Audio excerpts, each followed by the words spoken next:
Saludos a todos. Vamos a tocar ahora el tema de las consecuencias de la corrupción en la vida política. Y es un tema de lo más delicado, porque para empezar, si hablamos de política, estamos hablando de nuestros objetivos comunes, el desarrollo del país, el desarrollo de nuestra sociedad. Pero este desarrollo se ve minado por muchos factores, teniendo como eje central el tema de la corrupción. Cuando hablamos de los factores de la corrupción vamos a hablar de dos temas que son principales, el riesgo y el conflicto.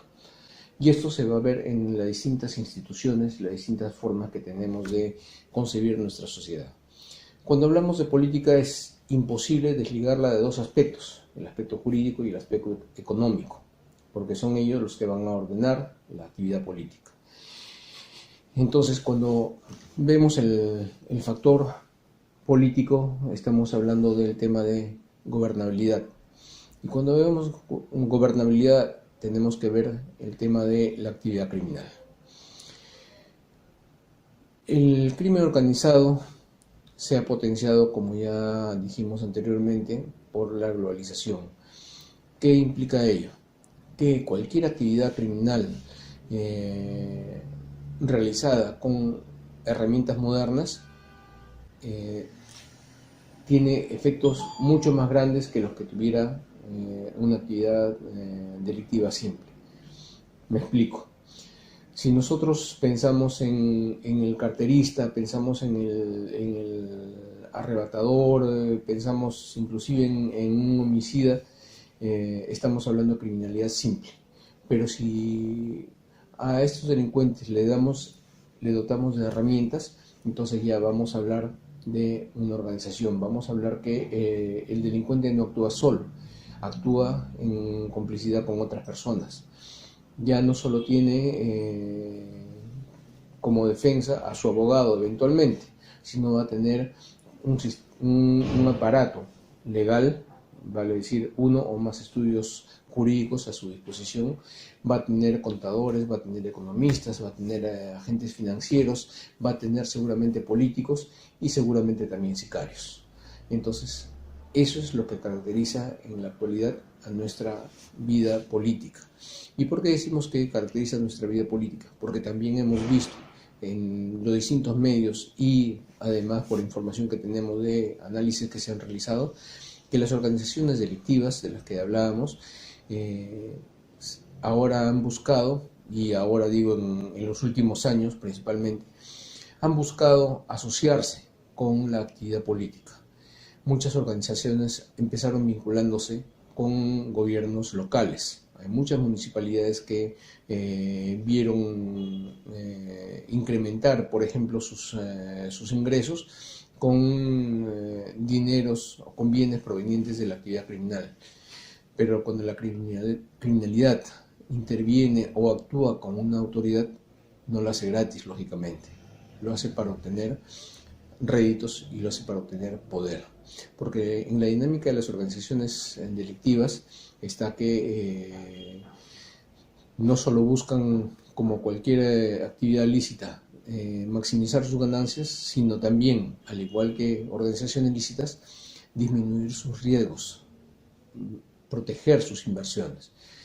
La mejor forma que ha encontrado es participar en licitaciones, en contratos, primero de las autoridades locales, pero esto ha escalado. Ya se sabe de gobiernos regionales que han estado impregnados de la actividad criminal y la herramienta principal para esto es la corrupción. El riesgo está en que esto puede ir hacia arriba. También ya se han hecho estudios de lo que podría implicar la penetración de la criminalidad organizada en las altas autoridades del Estado, principalmente el Parlamento. Entonces estamos viendo una actividad sostenida para conseguir poder, para obtener más seguridad para sus actividades delictivas. Pero esto, ¿qué implica? Implica que se va a corromper no solo a una autoridad, implica que se va a corromper sistemas jurídicos. Implica, por ejemplo, que en el aspecto legislativo se van a sacar leyes que no tienen como finalidad obtener un mayor beneficio para el ciudadano, sino precisamente proteger algunos intereses reñidos generalmente con la legalidad. ¿Cómo interviene la corrupción en los aspectos del Poder Ejecutivo? Cuando logra poner algunos de sus elementos o corromper algunos de sus elementos para que tome decisiones erróneas, para que las decisiones sean en favor de la actividad criminal y no del ciudadano como es su objetivo, ¿no? ¿Cuál es la acción, la actividad, el efecto de la corrupción en el aparato de justicia? Creo que ya es conocido por todos, y no de ahora, sino de mucho tiempo, solo que ahora se está evidenciando, están apareciendo las pruebas de que ello es así, en el sentido de que las autoridades judiciales, si están invadidas por la corrupción, si obedecen a cánones corruptos, entonces van a tener decisiones erradas. En términos más simples, puede pagar el inocente como pecador o ser liberado el pecador como inocente. Ese es el efecto de la corrupción, y eso es una distorsión total de los objetivos que tiene el aparato de administración de justicia. ¿Qué implicancias tiene la corrupción en otros esquemas? Ya habíamos hablado un poco, el equilibrio económico, que es pilar fundamental del desarrollo, se ve debilitado, sino quebrantado por la corrupción. ¿En qué forma? Desde que se adoptan políticas que no necesariamente van a generar desarrollo, sino que van a buscar otros objetivos. Tenemos muchos casos que se han evidenciado ya en el tema en el decurso de la historia, como el tema de los dólares MUC, las grandes construcciones, actualmente el tema Lavallato, que es un tema de corrupción internacional y que tiene muchas implicancias, sobre todo en el tema de lavado de activos. Y el lavado de activos es otro de los grandes fenómenos asociados a la corrupción que desestabilizan las economías. Hay una cantidad enorme de activos que circulan en el mundo que provienen de la corrupción y de las distintas formas delictivas, y estos negocios se pueden mantener precisamente por más actividad de corrupción. Vale decir, la corrupción trata de replicarse a sí misma para tener vigencia, para poder seguir viviendo. Los negocios de las grandes organizaciones delictivas tienen dos pilares fundamentales: la corrupción y el lavado de activos. Si nosotros analizamos cualquier actividad delictiva, llámese tráfico de personas, tráfico de drogas, tráfico de armas, los grandes tráficos tienen como patrón común a estas dos actividades, la corrupción y el lavado de activos. ¿Qué otro aspecto? El sistema de partidos. Sabemos que nuestras instituciones políticas han sido destrozadas, y han sido destrozadas por políticas erróneas que han sido gobernadas, que han sido ordenadas desde decisiones netamente corruptas. No es casual que nuestros partidos estén en una capacidad insuficiente a todas luces de mantenerse, de llevar una vida normal. Como agrupaciones de la sociedad deberían tener criterios de validez, deberían tener criterios de viabilidad, vale decir, no solo por su constitución, sino por su funcionamiento.